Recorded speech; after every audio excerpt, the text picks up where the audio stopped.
Another lovely day begins. Does and ghouls with greenish skin. So close your eyes and you will find that you've arrived in Frightenstein. Perhaps the Count will find a way to make his monster work today. For if he solves this monster mania, he can return to Transylvania.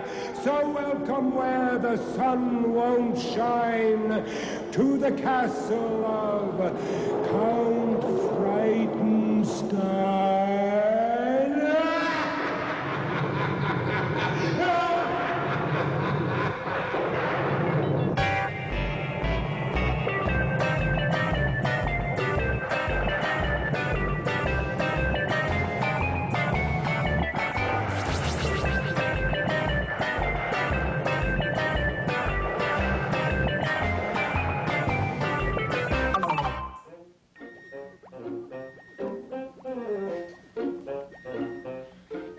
To grow or not to grow? That is the question. You might have waited till I finished. Have it your own way.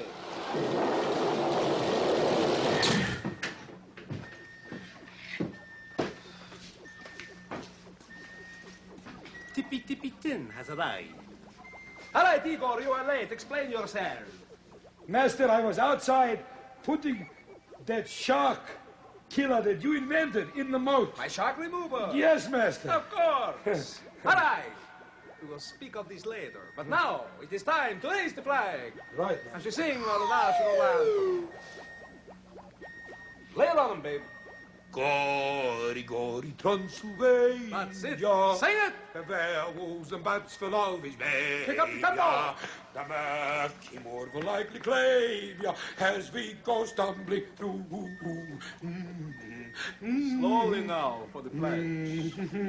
I pledge by the sign of the three-toed sloth that I will do my best to do my duty, to always obey the laws of the werewolf pack, and to never rest until Brucey lives once more and takes his rightful place in the annals of distinguished monsters. And I can once again return to my glorious homeland, Transylvania. Transylvania.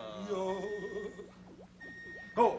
As we go stumbling through.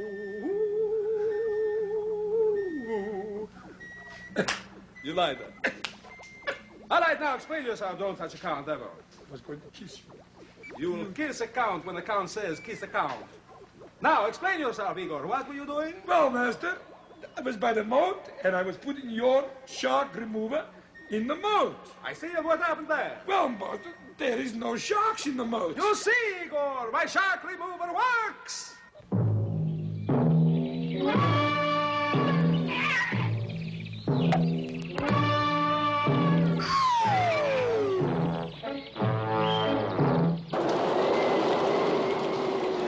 Dr. Petvet had a dog and taught him several tricks, like how to stand on his hind legs and run and catch thrown sticks. One day the dog went swimming and he very nearly drowned, but the doctor swam and saved him just as he was going down. Poor Petvet was embarrassed when he had to go next day to receive a gold medallion from the SPCA.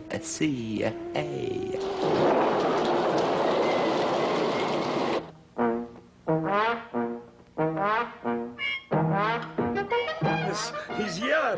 What a beautiful surprise package. Oh, I've never seen such a dog. I wasn't sure it was a dog yet. Beautiful. All right, Dr. Petvet. I'm going to read your letter now to know all about the dog. Goodbye. Goodbye. Yes, I'll remember. Pets are friends. Yes. Goodbye. Dear Igor, what we have here is a Yorkshire Terrier.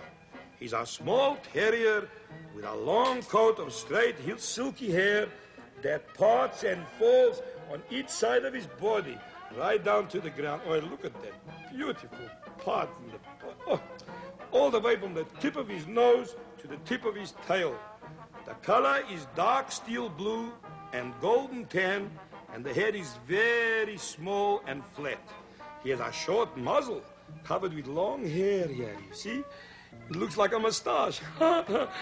Also, he has V-shaped ears, and he has straight legs. Oh, and a medium-length tail somewhere in here. Can't see because he's sitting on it. It's a beautiful dog. And you see, this dog is just a recent breed. Came to North America, recently bred in 1850, and was originated in Yorkshire, for the miners used to raise it to kill the rats because cats hadn't been invented yet. If you'll pardon the humor. Very funny. It's bred from Clydesdale and Skye Terriers. Gets distinctive coloring from Manchester Terrier and gets its size from the Maltese Terrier, which is that tiny little dog about maybe so big. These dogs became fashionable in the late Victorian period and were pets in royal and aristocratic circles. The Count is a royal and an aristocrat. Maybe he should get one. These dogs were introduced in the United States in 1880. And these beautiful little dogs are no fixed size. You get big ones and little ones about 10 pounds in weight. And these dogs, also for show dogs, they put wax paper in their hair with little bows, and they put little boots on their feet. But if you want to buy these dogs for the house, it's not necessary to do that. These dogs are not good for little children because they might step on them. They're all right for older children because they'll be more careful because they're very delicate. And what I'm going to do, I'm going to phone the slot on the extension telephone, and I'm going to find out if I can keep him. Hang on. Samantha. Her name is Samantha. Oi. Hello, Mr. Slot.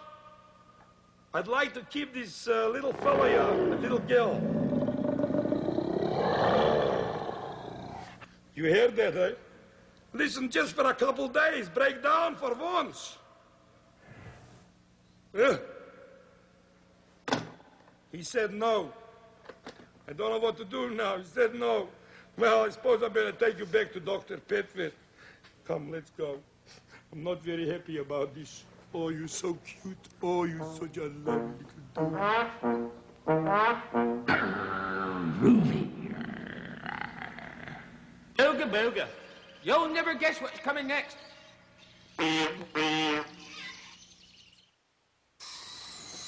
This is really not my bag. The Count, speak to me. All right. Pull over there. Pull over. This is a grammar raid. This is the grammar slammer here again, ready to hammer in some grammar with some help from the grammar slammer bammer. First I bammer, then I slammer. Yes, you have a wonderful talent there, Bammer. But first of all, wish Igor a nice good morning. A nice good morning. You really think it's going to be? Oh, never mind that, Igor. I've got something very important to talk over with you. Oh, what? Your English. I keep telling you I'm not English. I'm Transylvanian. Oh, I know that. I'm talking about your grammar. Well, why didn't you say so in the first place? Oh, boy. All right. Now, I distinctly heard you say, and can we have an instant replay on this, please? The Count speak to me yesterday about going on a diet. Now, what's wrong with that? I like food. I don't want to go on a diet. Igor, please, I'm talking about the sentence. There's something wrong with it. Oh, there. It's not all that bad, Igor. How would you like to go on a diet? Igor, I'm talking about the sentence. I bammer real soon. You mind your own business, please. Now, Igor, you said the Count speak to me yesterday. Now, you know that's wrong. Yeah, maybe it was the day before. No, Igor, you can't say speaked. There's no such word. Well, why don't you tell speak that? Okay, what word should I use? Any word. Quick. Try spoke. Oh, you mean the Count spoke to me yesterday? Absolutely right. Let's see that played back, please. There you are. The Count spoke to me yesterday. Grammar, bammer, slammer, hammer, Igor tomorrow. Well, if you're in bed by 7 o'clock, maybe. Oh, sure. Sure. Griselda's cooking. Rotten.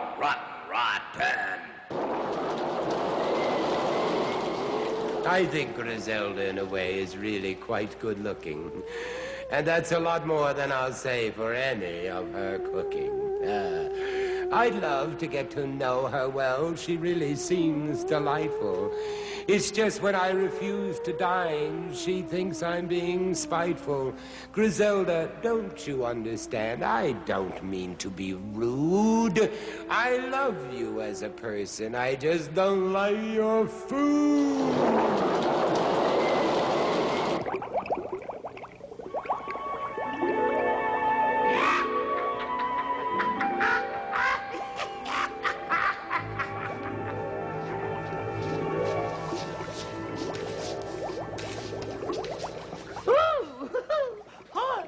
I'm Griselda, the gourmet.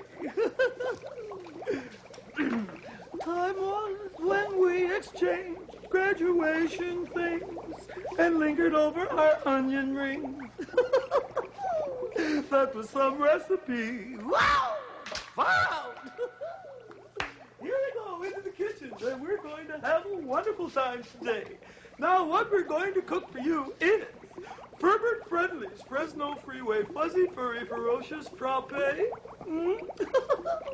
Now, let me see. How's it? Oh, yes. Here we go.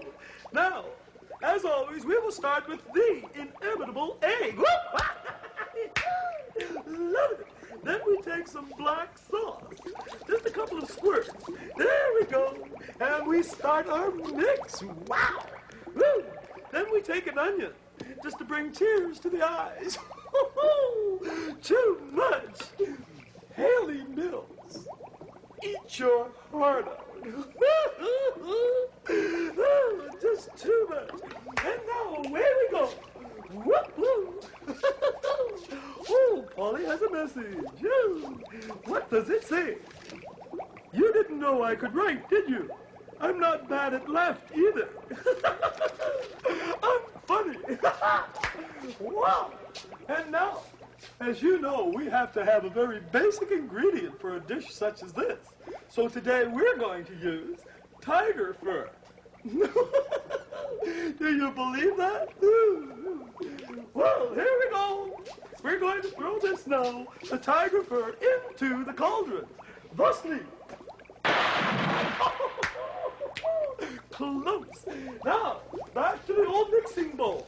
Oh, isn't it looking luscious? A little more black sauce, I think. There. Woo, the worst. And now, here we go. Over to the old cauldron. Woo. Cauldron, toilet trouble. Cauldron bowl and cauldron bowl. Tasty.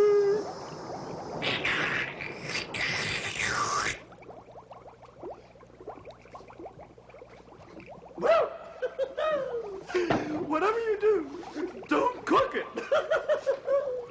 Bye-bye, bye-bye.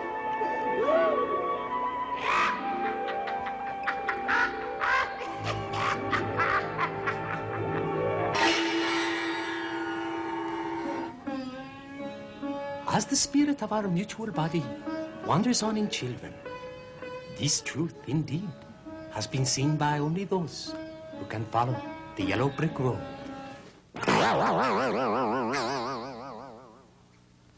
Transylvania, here I come.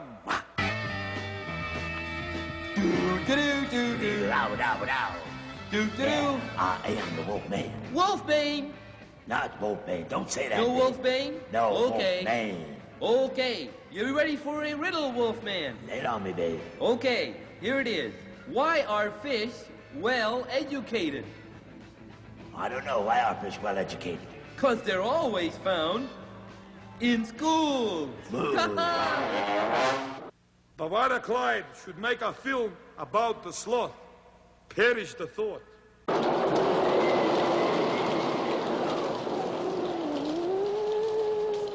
Juana Clyde's the hunting sort. He's had so much experience. When tracking bears or rhinos down, he asked no interference. He found a 6-inch lizard once to eat that night for dinner. They wrestled for an hour, but the lizard was the winner. Bwana Clyde's the sort of man I really do admire, because no one else is quite as good a hunting story liar. It's Zany's airtime!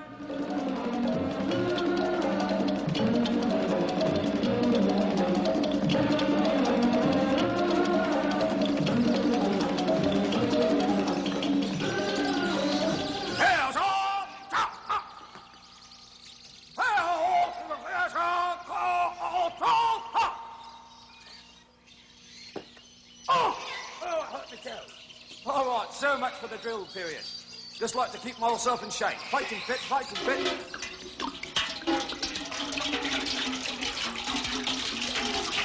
Now, that's enough for me.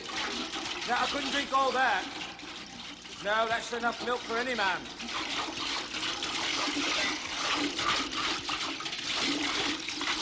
All right, have a cow. It'll go sour in this heat. All right. No refrigerators or ice boxes or anything. How can I drink all that milk? Although milk's very good for you, as you well know. All right, and you know who I am. Bwana Clyde Batik, right you are. Old milk production.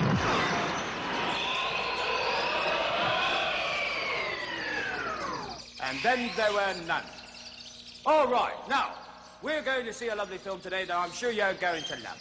But before we do that, I think it might be nice if we were to let the rarey bird take its usual flight and fly past, and let's see what we'll see. Let's hope we can see it today. Watch very closely. I'm going to use my binoculars, otherwise known as glasses. All right, are you ready, rarey bird?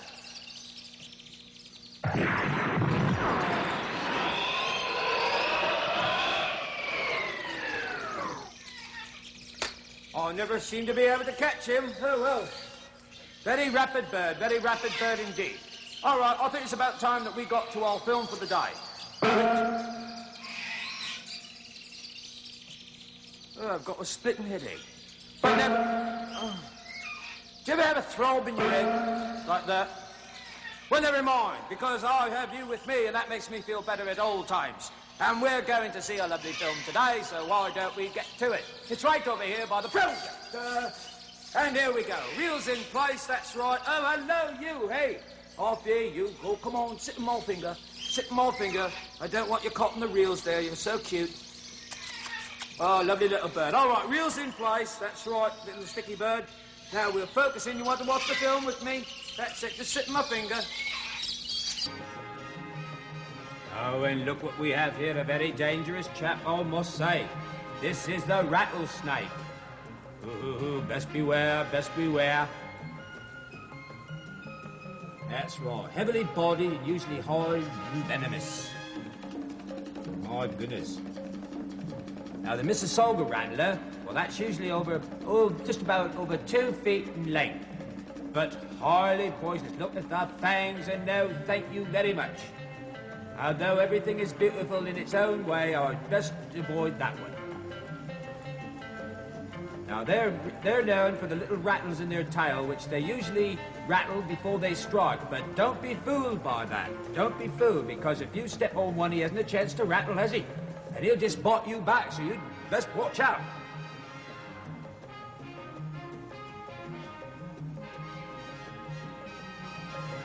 Oh, look at that. No, I'm not going to ask you for a kiss, sir. Not on your life. Oh, look at that. All curled up, ready to go. Now, I guess Dr. Petvet might have something to say about that. There's the rattle. See, that's the rattle I was telling you about. That's what it sounds like. That's what it sounds like. Well, bye-bye. Bye for now. Ta-ra. Take care, mates. Oh, wasn't that lovely? Did you like that, sticky bird? Did my sticky bird like that, my little lovely? Oh, me little lovely, yes, you did. Did you like the film? Well, I certainly hope you did, because Sticky Bird and I did, didn't you? Give us a kiss. Oh, you're so lovely. You sit there so tame. Oh, yes, you do. So lovely. I just love this little chap. All right, mates, it's time for Bwana Clyde Batty to say goodbye once more, sad as though it may be. All right, so I'll say to you, as I always say, ooga booga. May the lip-winged flappers do not dinglebird make on an average Saturday night on a Sunday morning noontime at 13 o'clock. Yes, right. All right, so back to our projector, because we're going to take some more films. Eh, Sticky Bird? That's right, mate. All right, bye-bye now. Ooga booga. Harvey Wallbanger, here in the dead letter office, and there she is. Miss America. No. Well, close to it. They all eat their hearts out when they see me. When did you get close to Miss America? Are you kidding? She couldn't touch me. I should hope not. Never mind. Ready for your Furry letters? little creature. Ready for your letters? Of course I am. Right. Here's one. Oh, I thought Says, you had two. Dear Griselda. Yeah? How come you look so much like Raquel? Wait a minute. Another Crazy one's letters discovered this. What? I can't believe that letter. Oh, never mind. You All shoot right, your here's heart another out. one. You wish you had beauty like I had. Here we go. Dear Griselda, Yes? have you ever had a maid? Well, yes, when I first started in the business of cooking, yes, I did have a maid, but they all got so uptight at my beauty. They just couldn't stand it. A likely story. Here's the next one, then. And on. All right. Dear Griselda, why is it always ladies first? Well, I'll tell you why. Any gentleman knows that a lady should go first. When you're going into a doorway, you should open the door and let the lady in. When you're going into traffic, you just let the lady go first.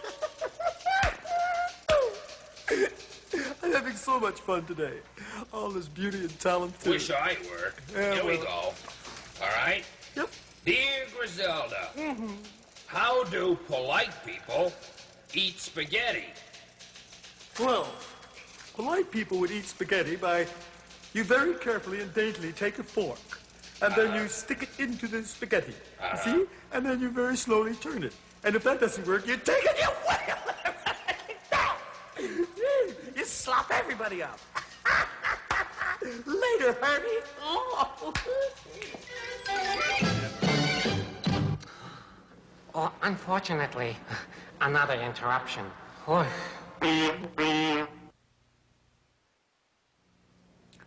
I like it when the librarian reads about ducks. The librarian was quite upset and angry yesterday. He stomped his feet and slammed the doors and had a lot to say. Another book is gone, he cried. Those mice have got to go. They keep on stealing books from me, and they're eating them, I know. Just then, a mouse appeared who seemed remarkably well-groomed. You're right, he said. We are to blame, but they're not being consumed. We've had to come here once or twice and borrow from your resources, but only when we need help with our night school courses. A school for mice, the librarian said. I've never heard of that. Oh, yes, the mouse said. Oh, yes, indeed. I'm studying to be a rat.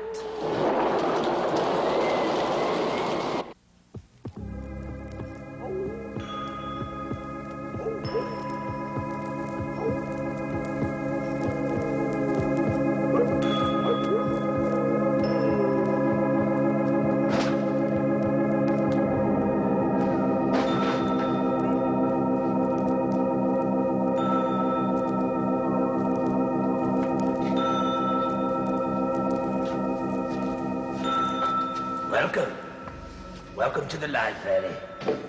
And the librarian. Out, out, out, out, out. You were not invited. But you are invited. Yes, yes, you are. Now, we have more stories for you. That I'm sure you will find quite frightening. How are you today, Oscar? Our story today is entitled The Donkey and the Mule.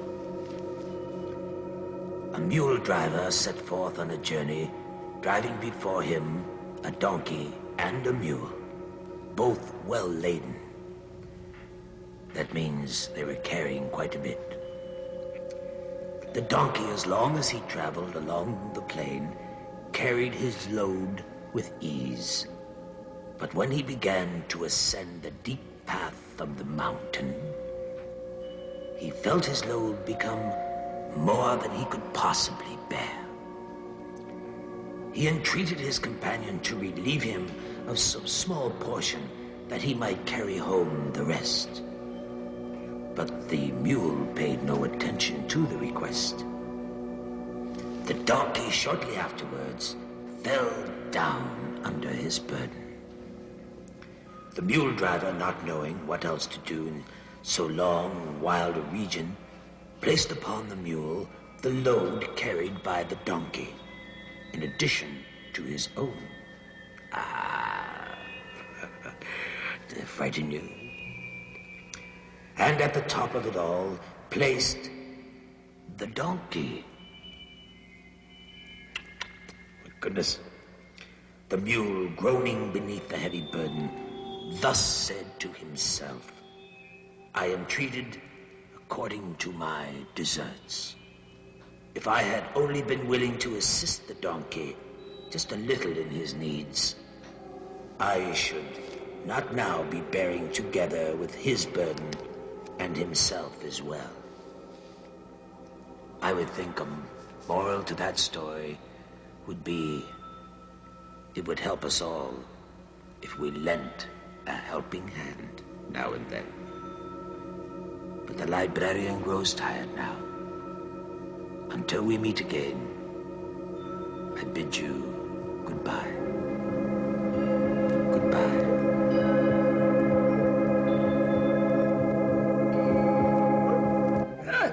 Not so fast. Let me see your badge.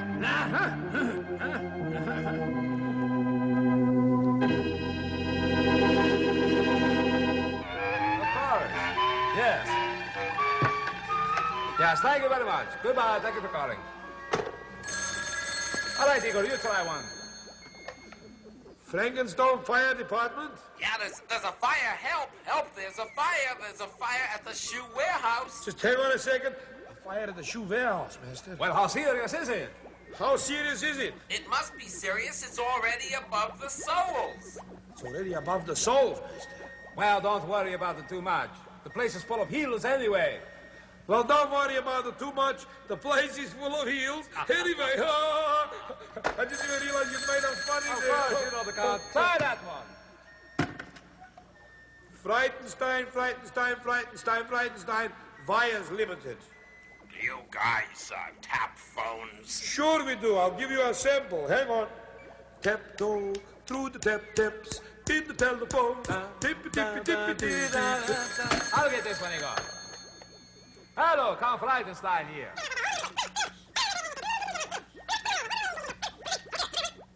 Sure, Mother. It's easy for you to say.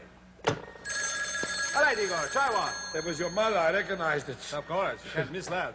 Hello? Yeah, can I have a large pepperoni to go, please? A large pepperoni to go? You got the wrong number. I'll try this one, Igor. Hello, Count Frightenstein here. Who was that, master? I didn't know it was some girl, but she was a scream. Oh, scream. Go ahead, Igor. Hello? Is Martha there, please? No, there's no Martha here. I think I'll try one of those. Try it. Hello? May I speak to Martha, please? Just hang on a minute. Hang on. Do you know somebody named Martha? No, I don't know it, Martha. No, there's no Martha here. I think I'll try this one. Hello? I beg your pardon. May I speak to Martha, please? Just hang on a second. Hello? I'm sorry, there's no Martha here. I'll get the next one, Igor. I'll clear this up once and for all. Hello, Count Ghtenstein here. Hi, you all. This is Martha. Any calls for me? You can count on the count. Back in a moment, right after this important grog. I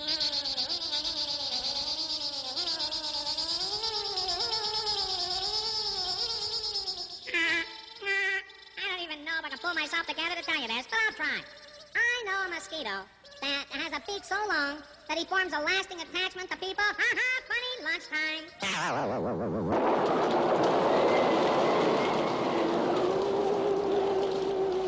The professor tried to figure out just why the sky is blue, which is the sort of problems that professors like to do. He built himself a tower standing 20 stories high and took a lot of photographs of blank blue open sky. He looked up at the sky for hours with lenses infrared and climbed down off his tower, clapped his hands, and slowly said, "The grass is green, the clouds are white, and they're part of my test. The sky is blue 'cause with the green and white, blue goes the best."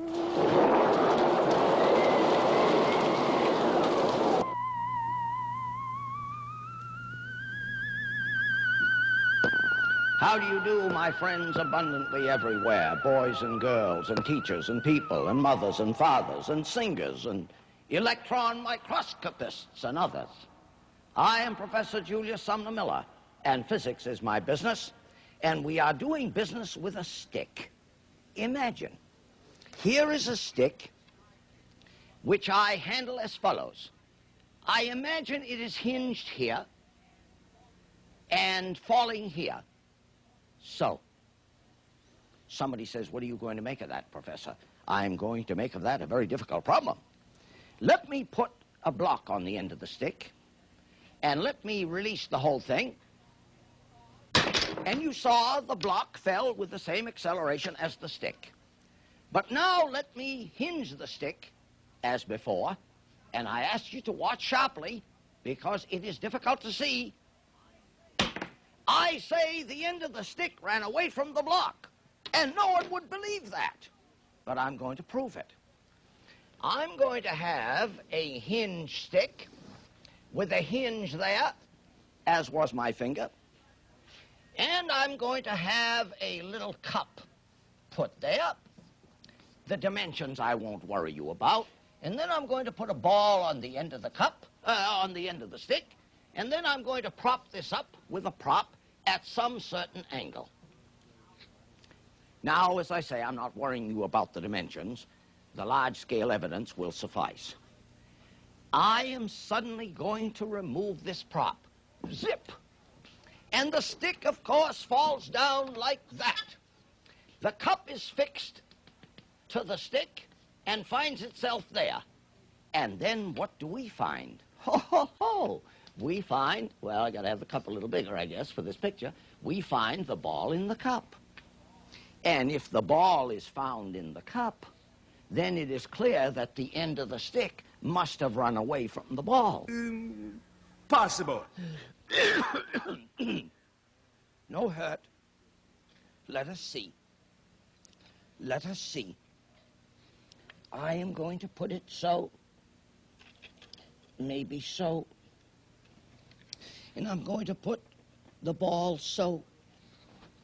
And now I say that if I have provided nature with her necessary requirements, the ball will be found in the cup. But supposing it is not, then you're going to say the experiment has failed. I do not allow that. Experiments don't fail. Nature has not had her requirements fulfilled. But let's try it. Oh, it was in there, but it bounced out. No damage done. I shall do it again. It should have lodged in there and stayed. And I assure you, if things were better equipped, it would. Well, it was in there, but bounced out. Are you not all agreed? It is so. And what have we proved? That the end of the stick ran away from the ball, which is a most extraordinary thing to contemplate. And how could you observe this somewhere? Answer. Consider the falling down of a tall chimney. And if one is on the verge of doing that, watch it. It will reveal some of the truth we have encountered here. I'm going to try this once more, but the bouncing is a little bad for us. Yet I say, the ball is found in the cup. Yes. Yes. So who would believe that anything could have an acceleration greater than free fall? Now, I am a persistent creature, and I'm going to see if I can't do this and have it come out right. No, I can't, because the floor is not level. And you see, I was sufficiently agonized to try it repeatedly for the purpose of revealing to you that if nature does not have her requirements completely and totally, properly fulfilled, she will do what she wants to do, not what I ask her to do. And I thank you for watching. Too much. Yes, I love you. Sure, I love you. You're my mother. Yes, okay, darling. Right. Goodbye. Guess who that was? Your mother. That's absolutely right. Oh, another question for you. I want to know what you're doing looking through my mail. You've been doing it all morning. Master, I didn't look through. I'm just sorting it out. And we got this month's copy of True Monster. True Monster. Very good. Any interesting articles? A confession. By whom? Count Dracula confesses. I go Betty in the full moon. He always did. I'm surprised he would admit it. Is there anything else in the mail? Yes, Master. We got the Globe and the Gropen Mall. The Gropen Mall? Yes. Please look up the weather forecast. I want to know what the weather's going to be like. The weather today. forecast, yes, Master. I see. Rain again, eh? Raining, storming again. All right. Is there anything else? I see a letter there. Yes, I see a letter too, Master. I'll open it. Yes. It's open, Master. Very good. Read, please. Oh, good. Dear Sir, that's you. Sure. It has come to our attention that you have not renewed your sloth tags this year. According to the city bylaw number 6173.5, it is unlawful to own or operate a sloth without a license. Yours truly, Frankenstone City Pound. I thought that was 6174.5. Oh, well, anyway, Igor, I want you to remind me to renew the sloth's license. Yes, Master. Master? Yes? Don't forget to renew the sloth's license. No, I don't think I'll do that, Igor. What I will do is probably try to remind myself to renew the sloth's license. There, oh, what am I talking about? Quickly now, what else Yes, is in the yeah. Master, Yes. and here is something exciting. What? We've been waiting all the time. You remember the elevator shoes you ordered? My elevator shoes, Yes, quickly I got open it up. Oh, I want to see them. Oh, I've been waiting for so long for my elevator shoes. Elevator shoes. Oh, Igor, hurry, hurry, please. Yes, Master. Going up, second floor, haberdashery.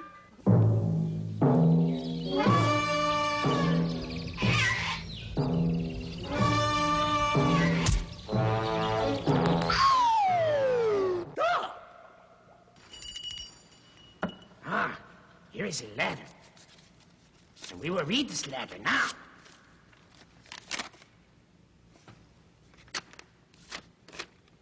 You know, it seems I ripped up the letter, but that doesn't matter. I know what it probably would have said. Now, dear Oracle, what does a cusp mean? My friend says I was born in a cusp. But I think I was born in a hospital. Humor there, humor. Straighten up. Well, your friend's a bit wrong. It's on a cusp, not in a cusp. Now, that's what it means. That is the day that is used at the end of one astrological sign and the beginning of another. Let's take example, Gemini. Now, it starts on May the 21st. Now, some astrologers say that it's the 22nd of May when it begins. To complicate this, this would be the last day of Taurus, the sign just before Gemini. These confusing days here are referred to as cusp days. So if you were born, let's say on the 21st or the 20th or the 22nd of May, you'd be born on the cusp of Gemini and Taurus. Usually, they are people who would have the qualities of both signs, not as distinct as if they had been born in the middle of the sign. But don't worry, some of the nicest and most open-minded people in the world have been on the cusp people. So don't worry. Now, someday I'm going to fix that accursed gong so that it's going to be on the cusp of a scrap heap or a blowtorch or something like that. He gets his vengeance every time. Now you must remember to always look to the stars. When I'm calling you. It's all right, we'll be around. Ilga Belga. Round, get it. The Count's very disturbed about you quitting him next week. I'm not quitting him. That's why he's disturbed. Very funny. I am the Wolf Man.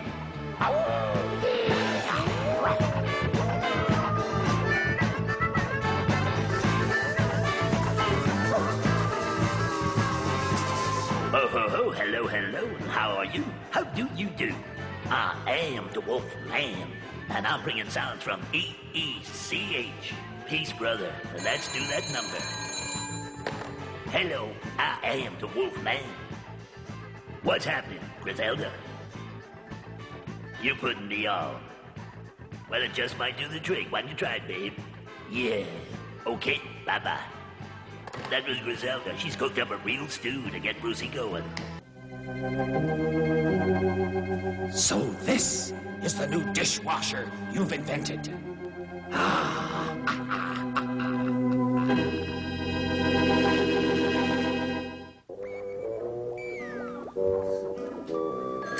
Master's got a lot of confidence in me. Put me in charge of the phones. Hello? Good day. This is Mission Control. Oh, Mission Control. Hello. We have a person-to-monster call for Brucey J. Monster. Oh, just hang on a second. I'll see if he's available. Hang on. Brucey, are you available? Yes. I'll put you through to him. Hang on. Mr. Monster, this is Mission Control calling. We have a person-to-monster call for you. Stand by for Mission Control.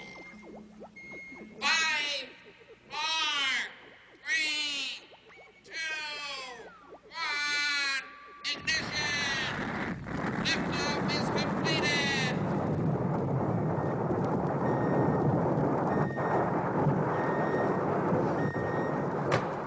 Thank you. I hope you got a bit of a lift out of that. Hello, Igor. I just got back from the store. Hello. I'll answer this one. Hello. Hello, yes? Yeah, is that you, Mr. Count? Count Ghtenstein at your service. This is the gardener speaking. Oh, Mr. Gardener, how are you? Very well, I called to tell you the tree in your front lawn is crying. The tree is crying? Well, what is it? A weeping willow. That's not bad, I like that. My tree is crying, it's a weeping willow. Wait a minute. That's the code phone. Code phone? Hold on, Igor. Thank you. Hello. This is the code phone. Quickly, put these down.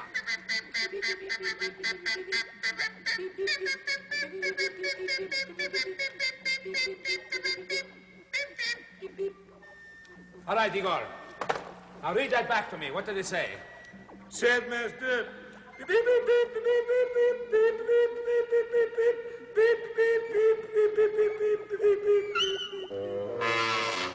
Oh, heavy hangs on my head.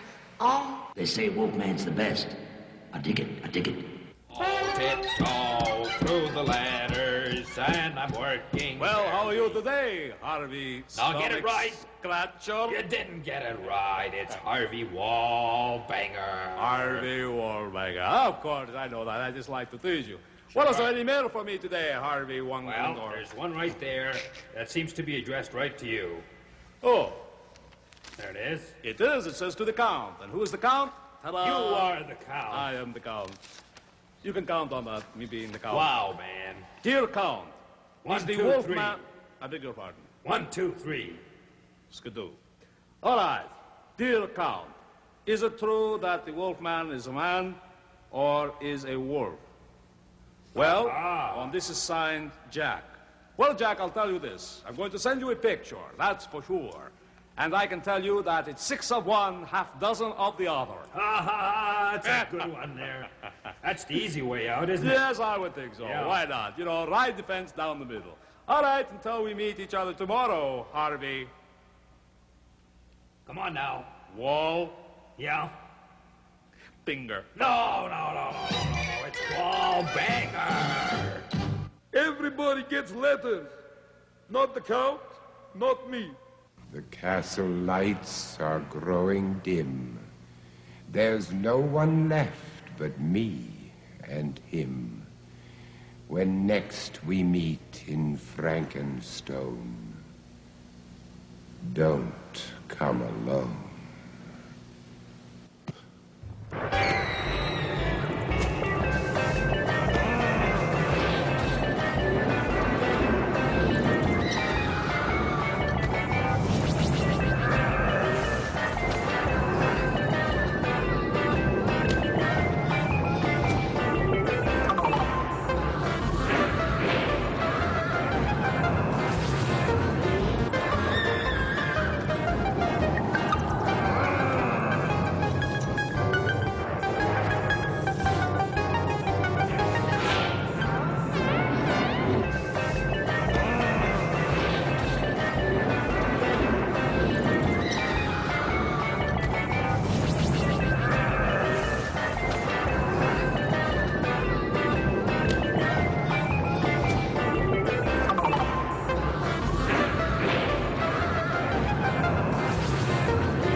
I see in my crystal ball nothing.